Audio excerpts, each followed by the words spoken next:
March 2010. In a darkened studio in Santa Monica, a team of engineers stared at a sequence of a giant titan climbing Mount Olympus, their eyes bloodshot from a 3-year war against a machine that refused to be tamed. Sony had bet the entire reputation of the PlayStation 3 on a single blood-soaked sequel that promised to do the impossible: render a god on a hardware architecture so complex it was rumored to be designed by aliens. They weren't just making a game, they were attempting to perform open-heart surgery on the most temperamental console ever built. The PS3, with its notorious Cell processor, was a high-performance Ferrari with a dashboard written in a dead language. And God of War 3 was the driver tasked with pushing it past the red line until the engine screamed.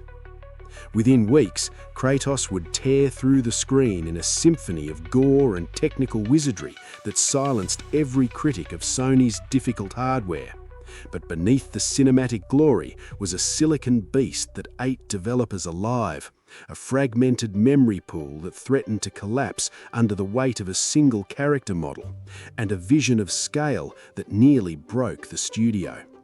This is the story of how one team forced a monster to obey and defined the absolute limit of an era. The year was 2006 when Sony unleashed the PlayStation 3, a monolith of black plastic and hubris. At its heart sat the Cell broadband engine, a processor so powerful it was used in supercomputer clusters, yet so alien in its design that third-party developers openly mocked it. While the competition used traditional balanced architectures, the PS3 was a lopsided titan. One central power core surrounded by 7 synergistic processing units, SPUs. It was a warehouse where the workers didn't speak to each other unless forced, and Santa Monica Studio was given the keys to the building with one instruction: don't just open the doors, tear the roof off. They needed to move from the 5,000 polygons that made up Kratos on the PS2 to a staggering 35,000. They needed muscles that flexed, skin that sweat, and eyes that reflected the fire of a dying world. They weren't looking for a marginal upgrade, they were looking for a generational assassination. But the Cell processor was a double-edged sword that cut both ways. To achieve the fluid 60 frame per second violence Kratos was known for, the engineers had to learn the SPU dance. Traditional coding wouldn't work here. They had to break every single visual element, every drop of blood, every shadow, every blade of the Blades of Exile, into tiny packets of data that could be offloaded to those 7 specialized cores. It was a logistical nightmare of micromanagement. If a single packet was delayed, the entire frame would stutter, shattering the illusion of divinity. The team had to become digital masochists, obsessively optimizing code to fit into the SPU's tiny local memory, a mere 256 kilobytes. It was like trying to paint the Sistine Chapel through a keyhole using only a toothpick. The scale of God of War 3 wasn't just a marketing buzzword, it was a technical ultimatum. Previous games had treated titans as background paintings or scripted set pieces, but Stig Asmussen and his team wanted something more dangerous: titan gameplay. They envisioned Gaia, a creature the size of a mountain, as a living, breathing level that the player could climb while she engaged in a real-time war with the gods. This required a fundamental shift in how the PS3 handled geometry. The engine had to calculate the physics of Kratos standing on a moving, rotating arm that was also swinging at a dragon while rendering the vast, sprawling vista of Mount Olympus in the background. The hardware was being asked to juggle 1,000 spinning plates while being set on fire. Yet the engineers found a way, offloading the heavy lifting of skinning and vertex transformation to the SPUs, bypassing the aging RSX graphics chip that was already beginning to show its limits. Then there was the problem of the loading screen, the silent killer of cinematic immersion. Santa Monica Studio viewed a loading bar as a failure of imagination. They wanted a seamless odyssey from the pits of Hades to the peak of the gods, a single unbroken camera shot that never blinked.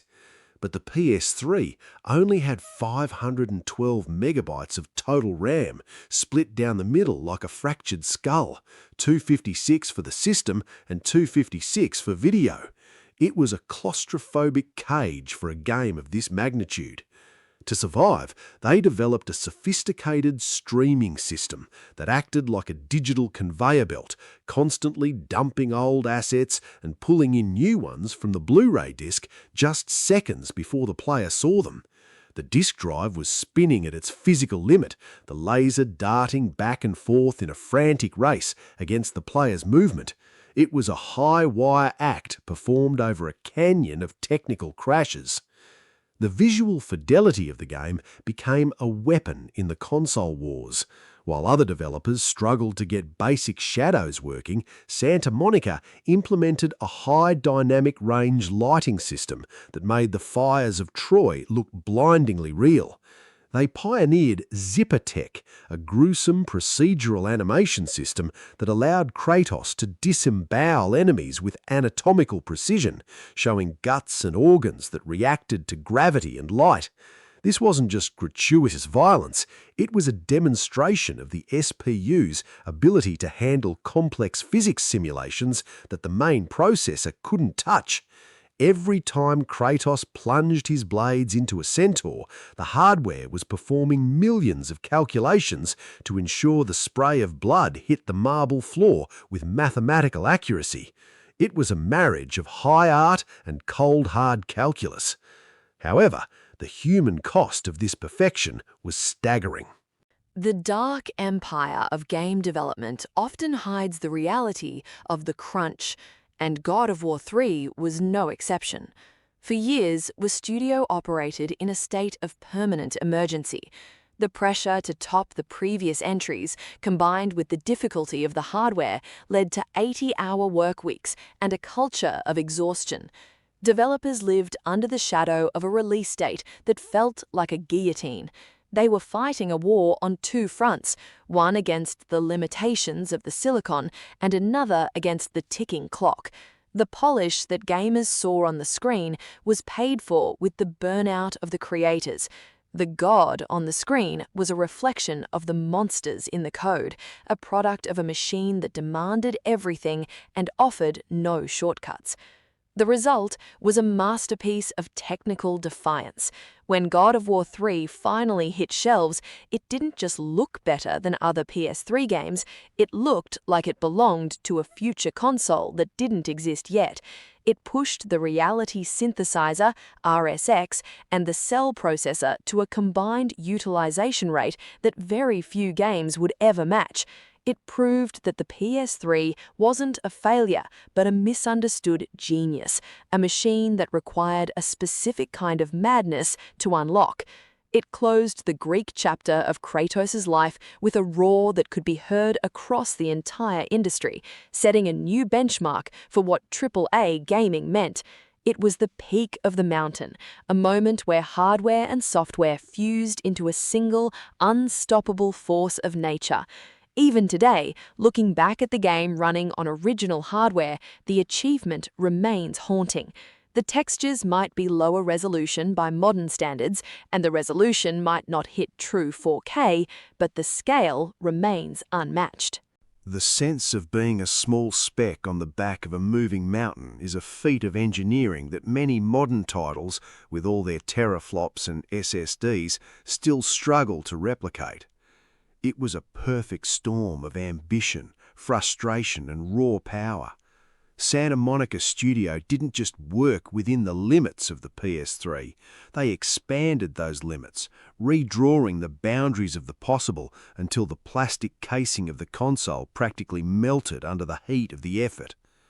This is the story of a game that refused to compromise. It is the story of a silicon beast that was tamed by a team of digital gladiators who refused to take no as an answer. From the visceral snap of a god's neck to the breathtaking view of a world in chaos, every frame was a victory over an architecture that was designed to be impossible. We remember the blood, the rage, and the epic conclusion of a saga, but the true ghost in the machine was the code that made it all move. This is the ruthless, high-octane truth behind the death of the Greek gods. This is the story of how God of War 3 broke the world to save a console.